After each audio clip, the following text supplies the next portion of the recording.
Bir paket sigara içmenin size nelere mal olduğunu hiç düşündünüz mü? Sadece sağlığınız değil, cebiniz de büyük zarar görüyor. Peki o parayı yatırıma çevirseydiniz neler olurdu? Bugün Türkiye'de bir paket sigara ortalama 85 TL. İşte bir paket Parlament ya da bir paket Marlboro 85 TL.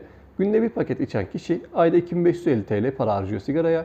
Yani yılda 30.600 TL para ediyor. Peki bu parayı bir kenara koysanız ve sadece %1 aylık getiri sağlayan temettü hissene yatırsanız nasıl olurdu?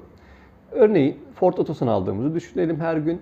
Neden Ford Otosan? Bu kesinlikle yatırım tavsiyesi değildir.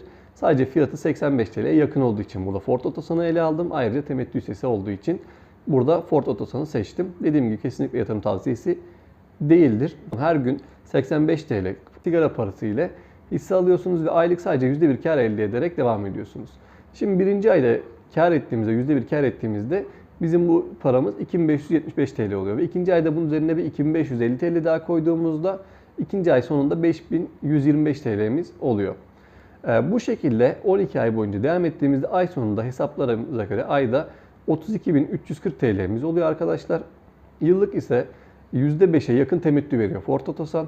Bunu da üzerine iki parça üzerinde yaptım. Yani mesela diyelim direkt %5 eklemiyorum daha yüksek bir fiyat çıkacağı için. Sonuçta paramız bir anda 30 bin, 32 bin lira gelmiyor. Yavaş yavaş koyarak geliyor. Bu da temettüler de ara dönemlerde verdiğini düşündüğüm için işte ortalama 1500 lirada temettü aldığımızı düşünsek yıl sonunda 33.800 TL gibi para biriktirmiş oluruz ki aylık sadece %1 kazanç koydum. Yani %1 kar koydum. Çok yani bu zor değil.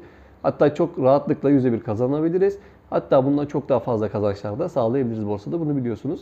Üstelik sağlığınızda cabası, sağlığınıza zarar gelmemiş olacak. Hatta belki de zarar gören ciğerleriniz dinlendiği için daha da iyi olacak gibi düşünebilirsiniz.